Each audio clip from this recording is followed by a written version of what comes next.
Hi everyone, this is my Hoya Hainanensis, which has been renamed to Hoya Crassipetiolata, if I'm not incorrect. But I did just get it to bloom last night, so I thought I'd make a quick video while it is still in bloom. I do want to show it with the Crassipetiolata just to show a few differences that I have noticed while growing both of them side by side in the same environment, both in LECA. So here is my Hoya Crassipetiolata. And if I bring you in a little bit closer, you'll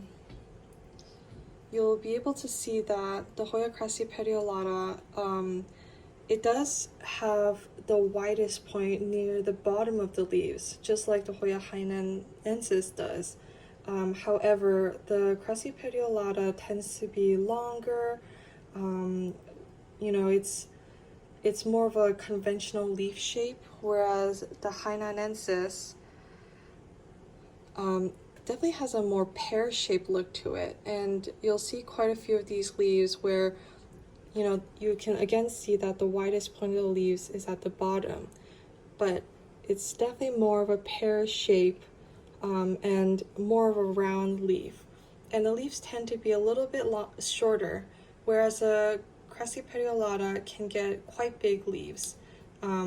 This is not a great example of a Hoya Crassipetiolata. Mine is not doing as well as it could be doing, but I did want to show you them side by side so that you can kind of tell the difference between which one is which. People do argue with me that, the Hoya Hainanensis can be just the same as the Crassipetiolata if, in certain environments, and I disagree with that just because I do have them side by side, literally right next to each other in the same area. They're getting the same amount of sun. The medium is exactly the same. I'm giving them the same types of water, fertilizer, all that stuff, and I still have noticed a difference. So if you are more inclined towards more of a pear shape, rounder leaf, then I would recommend getting the Hoya Hainanensis. And if you like a longer leaf, I would recommend getting the Hoya Crassipetiolata. So let me move this out of the way and focus on the Hoya Hainanensis. So this is my plant. She is not really big, but she did take a lot longer to bloom than I initially expected. And as I said, this Hoya is in LECA.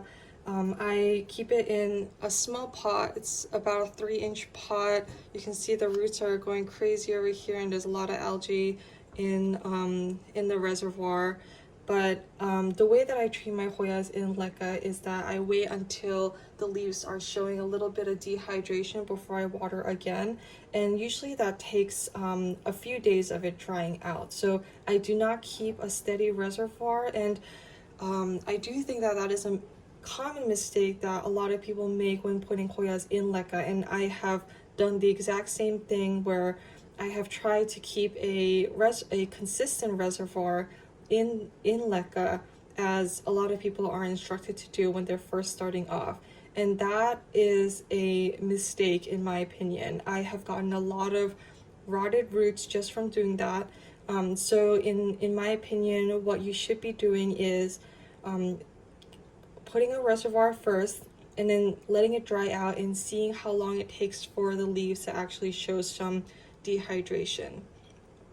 And that will usually take a few days after there's absolutely no water in the reservoir. There's no condensation, like completely dried out. And then once it has shown some dehydration, then you can add water again and get that hydrated. So that's personally how I do it. I know some people that think that that's underwatering, and I do kind of agree with that. It is a more underwatering method, but I do prefer that over overwatering by mistake. So yeah, this is her. You can see the blooms over here. I was looking at some blooms on the internet, And the one that Doug had posted is a little bit more red, and I did notice that his is a lot more sun stressed than mine is. I think that he doesn't use grow lights as much as I do. I think he uses natural light. So mine is not super sun stressed.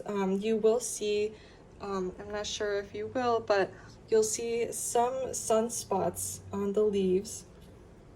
They will be a little red here and there. These don't wipe off. These are actual sunspots. This one is another good example. But this has been under quite a lot of bit of light and still has not shown any sun stress for me. So I think that it is hard to sun stress this. I don't know how Doug managed it, but if you're a plant lover, or if you're a Hoya lover that likes to sun stress your plants, then I don't think this one is for you. Maybe skip on this one. But she does grow very well, very easily. She is a fast grower. I've had her for, I don't know, maybe a year, maybe a few months less than a year, and she was able to get it to bloom. I actually got her as a tiny little cutting, and she's grown to this big while in LECA. So I'm really glad, and this is actually my first plant in LECA that has bloomed, so I am very grateful. I definitely wasn't sure if I was doing LECA correctly, but I'm glad that my plant is liking it. So let me bring you in a little bit closer to the flowers. There she is. So yeah, compared to Doug's flowers, these are a lot less red. And it's more of a, any verticillata type flower, the standard star shaped with, kind of a creamy back. Even the back of the flower buds, it is a little bit pink, but it's not very red. So I'm assuming that if you give it a lot more light, then it will turn red, but there's absolutely no way for me to be able to give her more light than she currently is getting. I have 4 grow lights on that shelf, and I'm definitely, gonna short circuit my house if I put in more. So she's not gonna get any more than that. But yeah, I do think that she is quite affordable. In Doug's website, he did say that it's not a very common plant or a Hoya in a lot of people's collections, and I believe that he actually got it from Rick. And I did not get it from Rick, but I did get it from a friend who lives locally to me.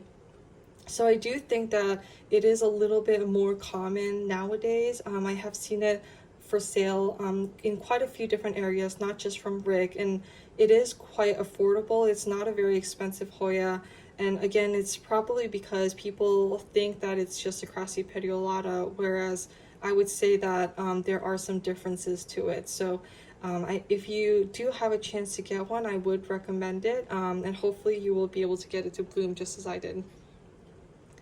All right, thanks for looking.